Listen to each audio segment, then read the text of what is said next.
Hello guys, नमस्कार। बहुत बहुत स्वागत है आपका आज की हमारी क्लास में। चलिए शुरू करते हैं आज का सेशन फटाफट से। सबसे पहले आप लोग, मेरा नंबर आपको डिस्प्ले होगा, अगर आपको कोई भी कोर्स की या सेल की हमारी जो चल रही है उसकी जानकारी चाहिए तो उसके लिए आप हमें फ़ोन कर सकते हैं। इस नंबर पे मुझे कांटेक्ट कर सकते हैं। और बाकी मेरा टेलीग्राम ग्रुप आप ज्वाइन कर लीजिए फटाफट से। जो बच्चे आज पहली बार आए हैं हमारे वीडियो को सब्सक्राइब कर लें, लाइक शेयर कर लें और बेल आइकन बटन दबा दें जिससे आपको मेरी क्लासेस के बारे में पता चल जाए। चलिए पहला क्वेश्चन लगाने जा रही हूँ, पर देख लेते हैं कौन कौन आ गया। हेलो उषा जी, पंकज जी, माधुरी जी, रजनी, उषा चौधरी, नमस्कार। और सभी जो नए पुराने हमारे बच्चे सभी को गुड आफ्टरनून। पहला क्वेश्चन रेडी आप लोगों के लिए। हर्बीवोरस एनिमल्स की बात चल रही है गाइस, उनके अंदर जो सीकम और अपेंडिक्स है, जो आपके बेसिकली शाकाहारी जानवर है, तो उनकी बॉडी के अंदर डाइजेशन जो सीकम और अपेंडिक्स से जुड़ा हुआ है वो किस चीज से जुड़ा हुआ है? प्रोटीन, सेल्यूलोज, फैट्स या starch?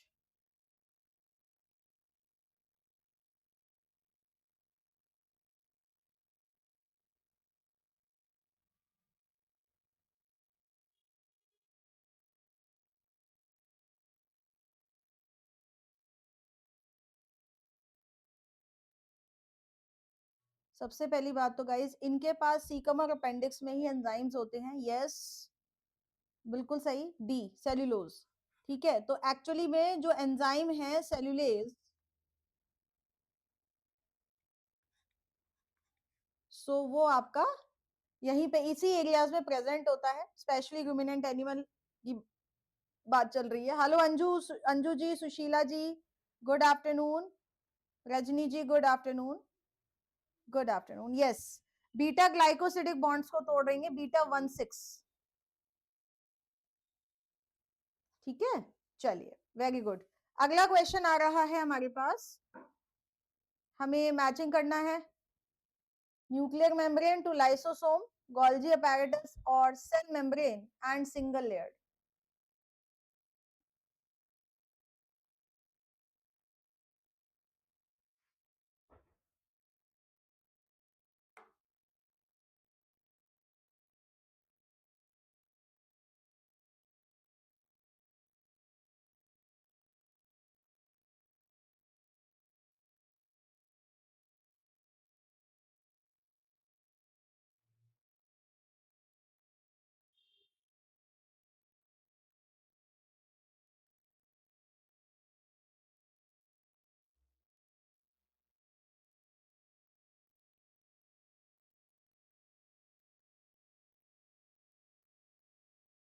Yes, so nuclear membrane, lysosome तो बेटा आपका किससे हो गया?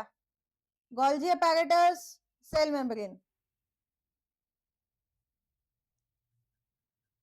Secretion, nuclear member double layered और लाइसोसोम एंडोसाइटोसिस। ठीक है, डी आएगा। एक मिनट चेक करो।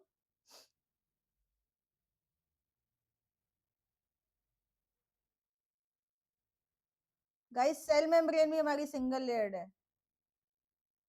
गोल्जी अपैरेटस को आपने सिक्रीशन में डाल दिया। गोल्जी अपैरेटस में, एक मिनट एक मिनट, हाँ हाँ ठीक है ठीक है ठीक है, एक second. Golgi apparatus double layered, lysosome, nuclear membrane आपका हो गया, सेल मेम्ब्रेन आपका single layered, nuclear membrane dub secretion. ठीक है, 3 1 आएगा, हाँ 2 एंड 4। ठीक है गाइस, हाँ बी का चार जाएगा, एंडोसाइटोसिस जाएगा। गाइस मेरा पेन थोड़ा हैंग कर रहा है, एक बार दोबारा से इसको कलर चेंज करती हूँ मैं, अभी ठीक है। हाँ जी बेटा, लाइसोसोम सिंगल लेयर्ड है, लेकिन काम क्या है लाइसोसोम का? चीजें पकड़कर एब्जॉर्ब कर लेता है। ठीक है, एंडोसाइटोसिस में क्या हो रही है? चीजें एब्जॉर्ब हो रही है। गोल्जी अपैरेटस की मेम्ब्रेन पूछ रहा है तो ये डबल आएगा। ठीक है, तो अगर ये क्योंकि मेम्ब्रेन पूछ रहा है वो डबल लेयर की, तो इसको ध्यान से कीजिए एक बार। ठीक है, लाइसोसोम, न्यूक्लियर मेम्ब्रेन और सेल मेम्ब्रेन। लाइसोसोम सिक्रीशन करता है, गोल्जी मेम्ब्रेन सिक्रीशन कर रही है। गोल्जी वेसिकल्स बना रही है, यहां पे वेसिकल्स बना के जा रही है, चेक करिए, निकाल सकते हैं जी, मैंने उस दिन भी आपको बोला था। हाँ जी, ठीक है, तो न्यूक्लियर मेम्ब्रेन आपकी डबल हो गई। चलो मेम्ब्रेन के ऊपर ये क्वेश्चन है तो पहले इसी को करते हैं। तो एक्चुअली में सिक्रीशन का जो हमारा काम हो रहा है, सिक्रीशन के काम को आराम से देखो।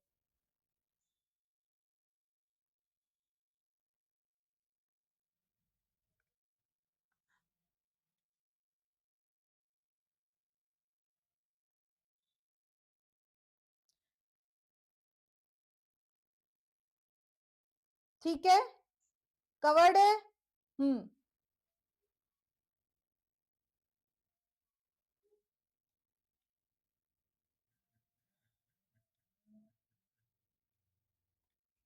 चलिए, क्लियर है गाइस, क्लियर है। एक्चुअली बहुत सारे ऑप्शन, एक के बहुत सारे ऑप्शन बनते हैं, तो अब एग्जैक्टली ये देखना था कि किसमें क्या फिट जा रहा है अकॉर्डिंग टू द ऑप्शन। क्योंकि एंडोसाइटोसिस तो गाइस लाइसोसोम भी करता है, मैं आपको बताऊं, अगर वो सिंगल लेयर्ड है तो एंडोसाइटोसिस लाइसोसोम भी करता है।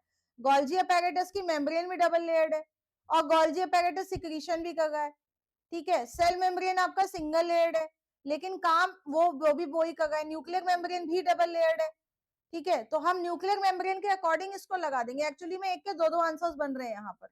हाँ, तो हमने क्या करा है, फाइनली न्यूक्लियर मेम्ब्रेन को डबल के अकॉर्डिंग हम लोगों ने कर दिया। चलो नेक्स्ट क्वेश्चन पे बढ़ते हैं भाई। सही कथन को, हाँ जी कुलदीप जी आप आ सकते हैं, कोई प्रॉब्लम नहीं है। फटाफट से वीडियो को लाइक शेयर करो पहले सारे लोग। केवल 8 लाइक आ रखे, वेरी डिसअपॉइंटिंग, इतने सारे बच्चे लाइव हैं। हाँ जी, सही कथन को चिन्हित कीजिए। आपके कान के अंदर सेक्युलस और लेगेना मेम्ब्रेनस लेम्ब्रिंथ में एक्चुअली वही सुनती है। दूसरा है झिल्लीदार बुलबुलैया, अरे कॉकलिया की बात करें, सेक्युलस लेगेना बैलेंसिंग में काम करते हैं। यूट्रिकुलर्स और सेमीसर्कुलर कनाल सुनने के लिए रिस्पॉन्सिबल है, और सेक्युलस और सेमीसर्कुलर कनाल सुनने के लिए रिस्पॉन्सिबल है। बहुत अच्छा क्वेश्चन है गाइस, वेरी नाइस क्वेश्चन। देखते हैं कौन इसका आंसर लगाता है। कान के अंदर की बात चल रही है ये।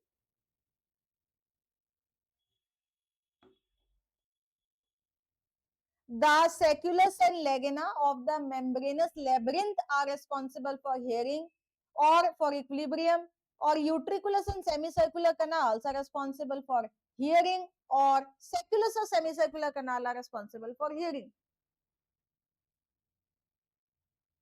हमें सही वाला स्टेटमेंट बताना था गाइस। इनर ईयर की बात चल रही है, ठीक है, इनर ईयर की बात चल रही है। अब एक बात बताओ, अब जब हमारा टिम्पेनम है, टिम्पेनम मेम्ब्रेन से जहां ये 3 हड्डियां आपकी जाके जुड़ती हैं, malleus then incus then stapes, तो कॉक्लियर डक्ट के अंदर एक्चुअली में यूट्रिकल सैक्यूल, यूट्रिकल सैक्यूल, ठीक है, अंदर रिस्पॉन्सिबल होते हैं इक्विलिब्रियम के। तो यूट्रिकल और सैक्यूल रिस्पॉन्सिबल होते हैं इक्विलिब्रियम के। तो यहाँ पे करेक्ट हमें बताना था, सुनने के लिए कौन रिस्पॉन्सिबल है। सुनने के लिए सेमी सर्कुलर कनाल सुनने के लिए रिस्पॉन्सिबल है, यस एब्सोल्युटली करेक्ट। ठीक है, तो क्योंकि वो कॉक्लियर डक्ट के अंदर जब आपकी ऑर्गन ऑफ कॉर्टी वहीं पे मिलती है, वो ट्रांसमिट करती है इक्विलिब्रियम के लिए, तो वो काम करेगा। तो यहाँ पे आएगा the utriculars and semi circular canal are responsible for hearing. चलिए क्लियर करिए।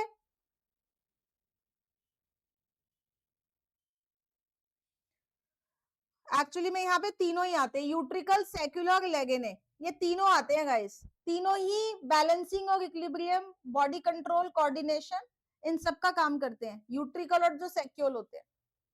चलिए अगला क्वेश्चन आ रहा है, the testes of frog there are no, बेटा टेस्टीज में फ्रॉग की क्या नहीं होता है। In the testes of frog there are no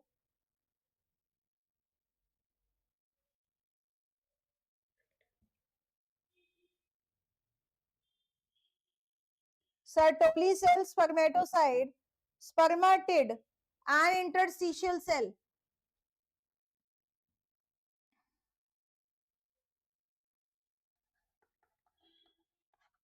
guys this is a PYQ, important mark कीजिएगा।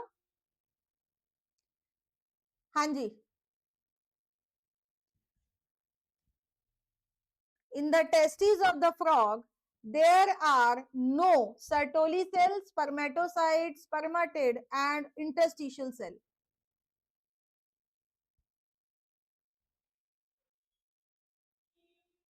क्या आंसर आ रहा है भाई? बेटा सर्टोली सेल्स नहीं होती हैं। हम एक्चुअली में ध्यान नहीं देते, फ्रॉग के बारे में हमने काफी बार पढ़ा है, तो कुछ कुछ चीजें हैं जो अलग होंगी। Frog is an amphibian, right? Sertoli cells present नहीं होती हैं। इंटरस्टिशियल सेल होंगे, स्पर्म होंगे, स्पर्माटिड होंगे, ये दोनों एक ही तो चीज हो गए ना, स्पर्म का ही तो पार्ट है ये। लेकिन सर्टोली सेल्स प्रेजेंट नहीं होते हैं गाइस, ठीक है? चलिए नोट करिए, जिसका गलत हुआ है प्लीज इसको मार्क करिए, नया क्वेश्चन हो सकता है, ठीक है जी, नया क्वेश्चन हो सकता है। चलो, और दूसरी बात एक चीज और बताती हूँ मैं गाइस आपको, फ्रॉग की टेस्टिस में एक चीज और एब्सेंट होती है, ठीक है? That is seminal vesicle. अब आप इससे लिंक कर सकते हो कि अगर फ्रॉग की टेस्टिस में सेमिनल वेसिकल भी एब्सेंट है, ठीक है, सेमिनल वेसिकल भी एब्सेंट है, हाँ, दोनों ही, अगर यहाँ पे सेमिनल वेसिकल आंसर होता तब भी बेटा यही क्वेश्चन होता, ठीक है? और अगर मुझे ऐसा लग रहा है, हाँ ठीक है, दोनों ही आंसर्स करेक्ट है, यहाँ पर दोनों ही आंसर्स करेक्ट है। टेस्टिस के अंदर सेमिनिफेरस ट्यूब्यूल प्रेजेंट रहेंगी। बेटा मुझे क्वेश्चन ही गड़बड़ लगा है, अगर सर्टोली सेल्स नहीं है, सर्टोली सेल्स तो होनी चाहिए, न्यूट्रिशन कौन देगा? इस क्वेश्चन में कुछ कुछ कुछ कुछ गड़बड़ लग रही है मुझे भाई, एक सेकंड रुको।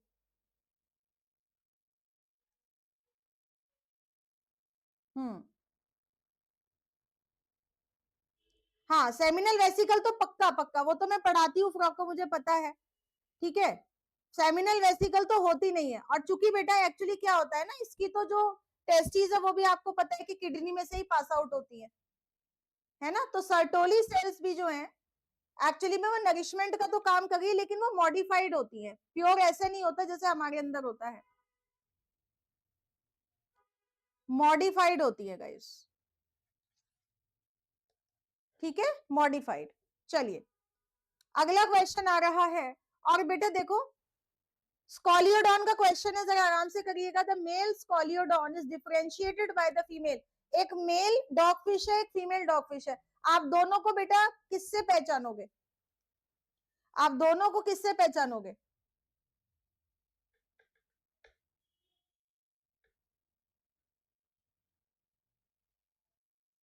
बताइए।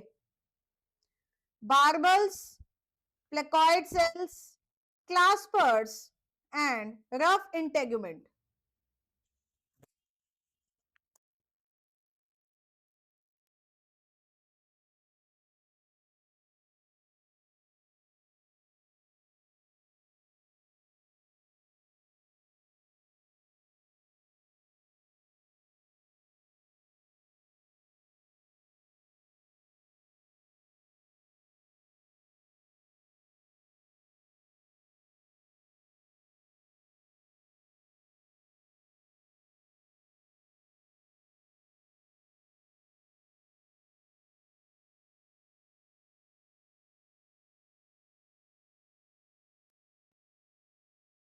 हाँ जी बेटा, क्लास्पर्स, क्लास्पर्स केवल मेल के अंदर मिलते हैं आपको, क्लास्पर्स केवल मेल के अंदर मिलते हैं आपको, ठीक है, क्योंकि वो कॉपुलेशन के लिए मदद करता है, हाँ एक्चुअली में। Myopia is the defect in human eyes, बेटा मायोपिया को क्या बोलते हैं हम लोग? अच्छा बेटा एक चीज और मैं बता देती हूँ, ध्यान से सुन लो, जिसको इस क्वेश्चन में कंफ्यूजन हो रहा है, एक चीज और सुन लो, सर्टोली सेल्स केवल आपको मैमल्स में मिलते हैं। अगर और कभी क्वेश्चन आ जाए ना कि सैलामेंडर में सर्टोली सेल्स होते हैं क्या, क्या बर्ड्स में सर्टोली सेल्स होते हैं क्या, क्या रेप्टाइल में सर्टोली सेल्स होते हैं क्या, तो बेटा याद रखना कि सर्टोली सेल्स, मैं सभी के लिए बता रही हूँ, उस चीज को पीछे नोट कीजिए, इस चीज को अच्छे से नोट कीजिए। और जिन बच्चों ने अभी तक वीडियो को लाइक शेयर नहीं करा है, सर्टोली सेल्स जो होते हैं ना, वो केवल मैमेलियन टेस्टिस में ही आपको मिलते हैं। आगे तक के लिए गांठ मार लीजिए, एक जनरल आपको आइडिया बता रही हूं मैं, कोई कंफ्यूजन नहीं होगा। Yes, it is only a definite characteristic of mammalian testis. तो इस बात में बिल्कुल अपने दिमाग में वो मत लेना कि मैंने क्या कहा, मॉडिफाइड दूसरे सेल्स होते हैं जो उसको पोषण दे रहे, सर्टोली सेल्स वहां पे नहीं मिलेंगे, ठीक है। और सेमिनल वेसिकल भी मैंने आपको एब्सेंट बताई है फ्रॉग के अंदर, क्योंकि फ्रॉग आपके लिए बहुत इंपॉर्टेंट है, पेपर में बहुत सारा क्वेश्चन आता है। चलिए, हाँ जी, मायोपिया का पूछ रही थी मैं आपसे। Myopia is a defect in the human I in which image is formed. बेटा मायोपिया इज नियर साइटेडनेस, पास का दिखता नहीं है, दूर का नहीं दिखता है, पहले तो ये बताओ what happens in myopia, what kind of image is formed in myopia, near sightedness, ठीक है। तो एक्चुअली में जैसे आप जब चीजें पास होती है ना, तो वो तो क्लियर दिख जाएंगी, ऐसे करके देखना पड़ेगा, और जैसे दूर हुआ वो तो आपको दिखाई नहीं देगा, ठीक है। तो इसको हम नियर साइटेडनेस भी बोलते हैं,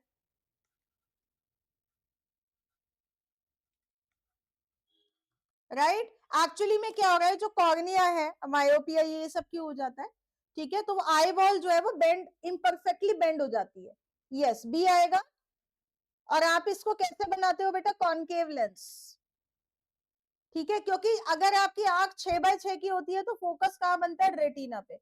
इसमें फोकस कहाँ बनता है, कर्व्ड हो जाता है, चूंकि बेंड हो जाता है आई बॉल, ठीक है। तो रेटिना के आगे बनती है बेटा, in front of the retina, और इसके लिए कौन सा लेंस हम इस्तेमाल करते हैं, यस, कॉनकेव लेंस। और हाइपरमेट्रोपिया, जिसमें आपको पास का नहीं दिखता, दूर का दिखता है, और उसके अंदर क्या होता है, वहां पे हम कॉन्वेक्स लेंस इस्तेमाल करते हैं, ठीक है। चलिए, अगला क्वेश्चन आ रहा है, मैचिंग करेंगे। एनिमल्स एंड सेंट्रम, सेंट्रम बेटा वही वर्टिब्रेट जो मैंने आपको काफी बार करवाया है, ये वाला क्वेश्चन। वर्टिब्रेट का जो हड्डियां है, वर्टिब्रेटा कॉलम जो है, हाँ जी, फाउल होता है बेटा चिड़ो, यानी कि बर्ड्स, शार्क हो गई मछली, वैगनस हो गया रेप्टाइल, ये हो गया मैमल। अब इसके हिसाब से मुझे बता दो आप, फिश, बर्ड, रेप्टाइल और मैमल्स, किसके पास कैसी कैसी सेंट्रम या वर्टिब्रेट कॉलम आपको मिलता है। So what kind of vertebral column is found in birds, fishes, reptile and mammals? Amphicoelous, heterocoelous, acoelous and procoelous.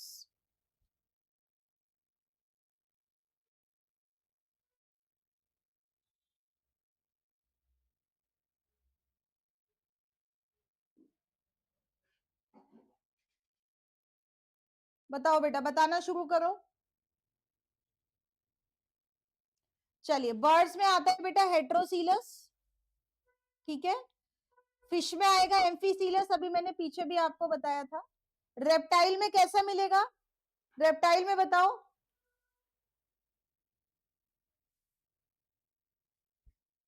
what kind of vertebral column is found in reptiles and mammals? Acoelous, procoelous.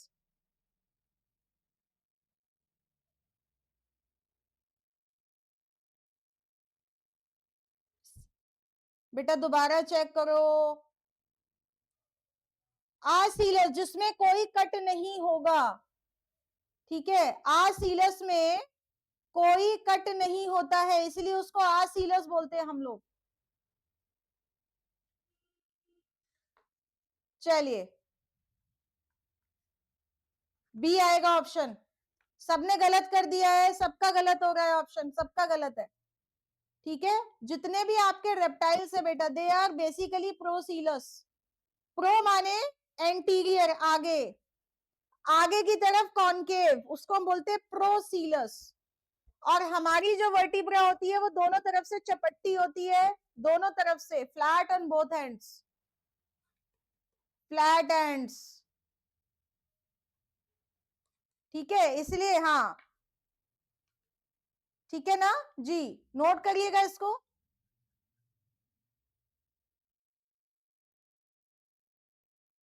Recorded class किसको लग रही है ये? और recorded है भी तो उसमें क्या प्रॉब्लम है बताइए? रिकॉर्डेड में क्या मजाक चलाती हूँ क्या मैं? कमाल है यार लोगों की बुद्धि का। formation of most of the ATP produced in the respiration takes place in the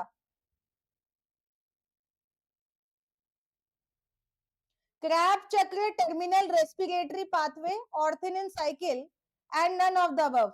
ऐसा मुझे तो ऐसा लगता है कि अगर कभी कभी हम रिकॉर्डेड क्लास दे भी देते हैं, जैसे हमें छुट्टी लेनी होती है, तो वो हम कोई अपराध कर रहे हैं बच्चों, हैं?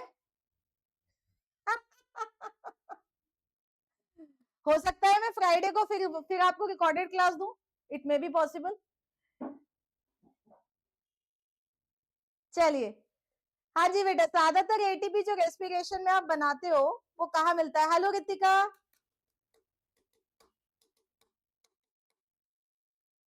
क्रैप चक्र।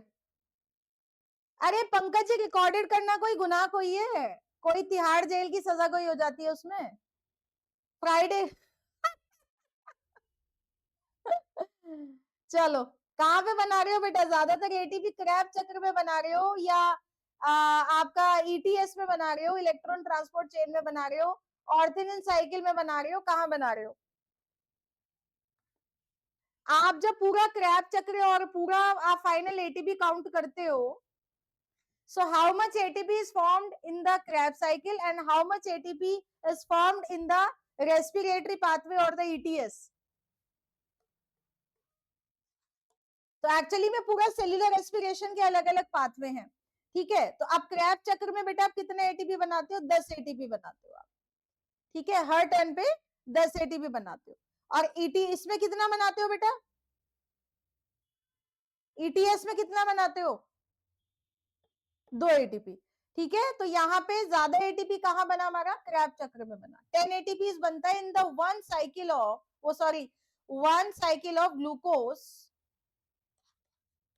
ठीक है? भैया जिसको जो पूछना है पूछ लीजिए।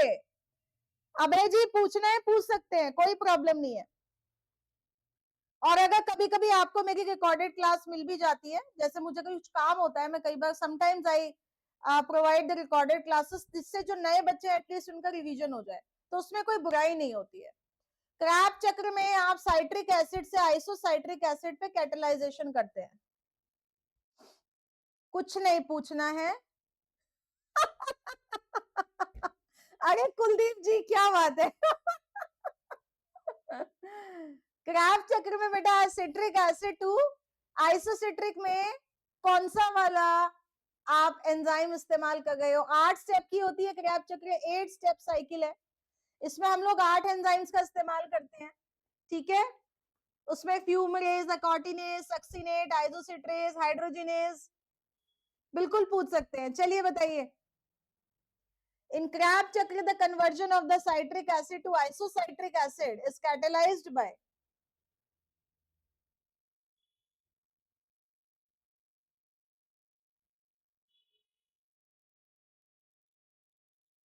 अकॉर्टिनेज आएगा बेटा, ठीक है? मार्क करिएगा, अकॉर्टिनेज। मैंने आपको हिंट दिया था, ऊपर से चलते हैं नीचे की तरफ, ठीक है? सबसे पहले चलो आपको रिवाइज करा दो थोड़ा सा।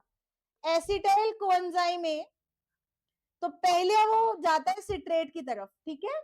तो इस पॉइंट पे हम लोग कौन सा एंजाइम इस्तेमाल करते हैं? Citrate synthetase. चलो जी, उसके बाद बेटा सिट्रेट से बनता है आइसोसिट्रेट, यहां पे हम यूज करते हैं अकॉर्टिनेज, ठीक है? अकॉर्टिनेज। फिर आता है बेटा, आगे चलेंगे, इस पॉइंट पे आपका एक एनएडी रिड्यूस हो जाता है, एनएडीएच में, एनएडीएच में रिड्यूस हो जाता है। और इस पॉइंट पे हम लोग इस्तेमाल करते हैं जब आप अल्फा कीटा ग्लूटेरेट में जाते हो, जिनको याद नहीं आ रहा मैं रिवाइज करा दे रही हूँ, आइसोसिट्रेट। अब यहाँ पे आप आइसोसिट्रेट डिहाइड्रोजिनेज इस्तेमाल करोगे, क्योंकि यहाँ पे आपने एक एनएडीएच को रिड्यूस कर दिया, ठीक है? और यहाँ पे CO2 भी निकलता है इस पॉइंट पर। चलो जी, ये हो गया। उसके बाद फिर आगे सक्सिनाइल कोएंजाइम ए बन गया, यहाँ पर फिर अल्फा कीटा ग्लूटरेट, फिर यहाँ से आगे जीटीपी बनेगा, जीडीपी से, ठीक है?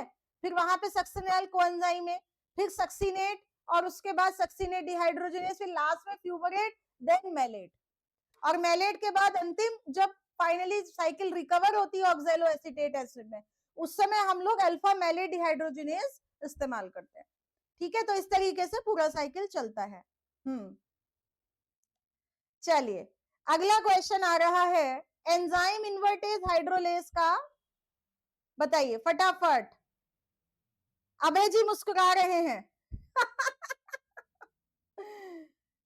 एंजाइम इन्वर्टेज हाइड्रोलाइज, चलो जल्दी बताओ। अच्छा विजिबल नहीं हो रहा पंकज जी, अरे हम साइड हट जाते हैं, कोई दिक्कत नहीं है। लो, वैसे तो क्रैप चक्र बेटा हाथों पे याद रखा करो, क्योंकि ये बार बार पूछता है पेपर में। और यहाँ से 101% इस चैप्टर से मैं बता रही हूँ, यूपी का केवीएसओ, एनवीएसओ, राजस्थान हो, हरियाणा का पेपर दे रहे हो भैया, यहाँ से एक क्वेश्चन आपका आता है, तो रिवाइज बेटा जिस दिन पेपर हो ना, उससे 2 दिन पहले भी रिवाइज करके जाना। चलो अगला क्वेश्चन आ रहा है, इन्वर्टेज हाइड्रोलेज। बेटा इन्वर्टेज आपको मधुमक्खी के अंदर मिलता है, तो एक्चुअली में उसको क्या बनाना होता है, इन्वर्ट शुगर सिरप का नाम आपने सुना होगा, राइट? किसका नाम सुना है, इन्वर्टेज सिरप का। तो क्या करेगी भाई वो, सो एंजाइम इन्वर्टेज हाइड्रोलाइसिस।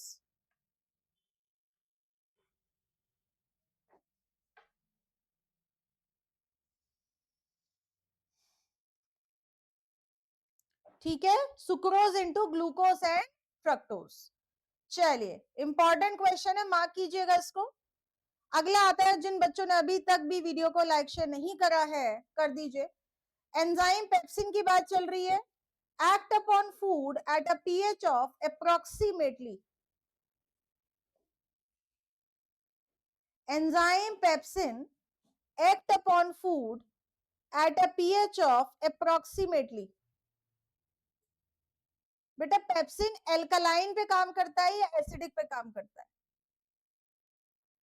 बताओ। पेप्सिन पेट से आ रहा है तो किस पे काम करेगा, ये प्रोटीन के पहले चैनल पे वर्क करता है, पेप्टाइड बॉन्ड्स पे।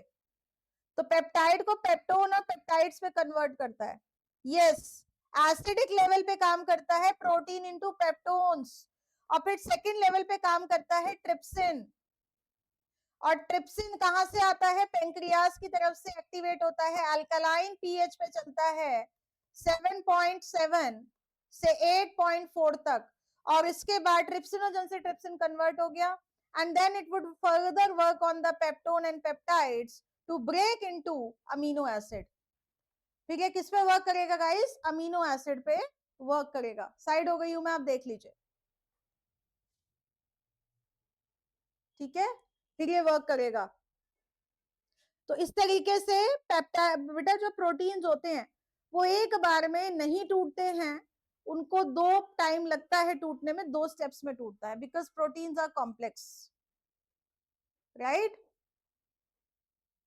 चलिए अगला क्वेश्चन आ रहा है, नेक्स्ट वन, बाइल में क्या मिल रहा है गाइस हमें, what do we get in bile?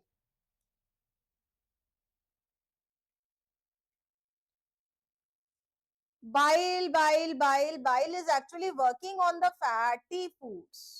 ठीक है, वसीय खाने पे काम करता है ये, वसीय भोजन पे काम करता है ये। ठीक है, और ये कब एक्टिवेट होता है, जैसे आप कुछ खाते हैं उधर से काइम बनेगा, एक्टिवेट करेगा काइमोट्रिप्सिन। यहाँ पे नहीं होता है, बाइल में कोई एंजाइम ही नहीं होता है क्या, भाई बताओ जरा मुझे। Does bile have any enzymes or not? And if it has any enzyme, which is? सारे बच्चों की पिटाई होगी, मैं एक को छोड़ के बाकी सबकी पिटाई होगी, डंडे से पिटाई होगी। बाइल में एंजाइम होता है, हैं?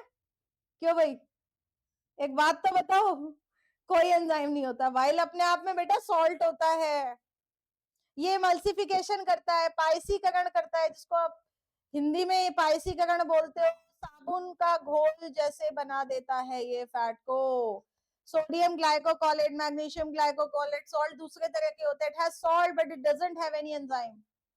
ठीक है, सॉल्ट्स होते हैं बेटा, सॉल्ट। ठीक है जी, चलो जिनका गलती हुआ है, जिनका गलत हुआ है, ठीक करो इसको। चलिए आइए नेक्स्ट क्वेश्चन पे बढ़ते हैं। बेटा जी, जितना भी ग्लूकोज से आप रिएक्शन शुरू कर रहे हो वो किसकी प्रेजेंस में हो रहा है? जब आप पायरुविक एसिड आपने बना लिया, ठीक है, ये क्वेश्चन बेटा मुझे ध्यान नहीं आ रहा, ये शायद DSSB का क्वेश्चन है, मुझे जहां तक याद है ये किसी लेक्चरशिप का, मतलब मेरे ख्याल से ये राजस्थान में भी आया हुआ है और DSSB में भी आया हुआ है। ये बताइए।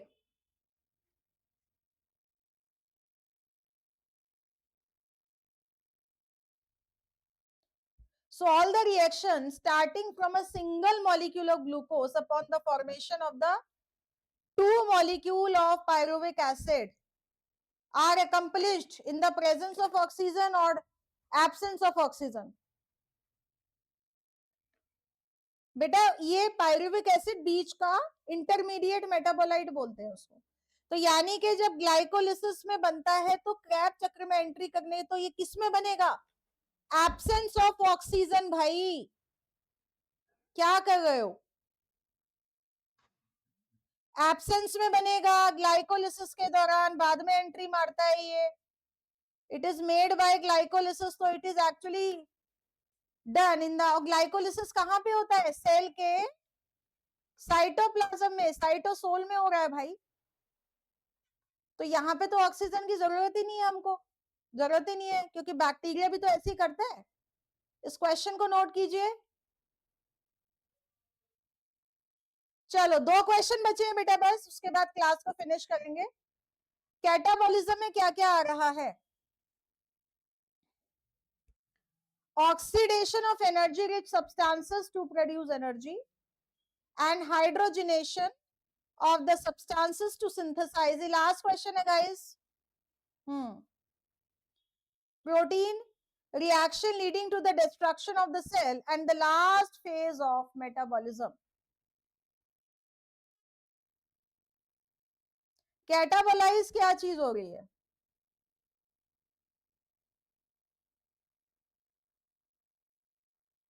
लास्ट फेज होता है क्या? कैटाबोलिज्म के बाद बेटा कुछ बनता नहीं है क्या?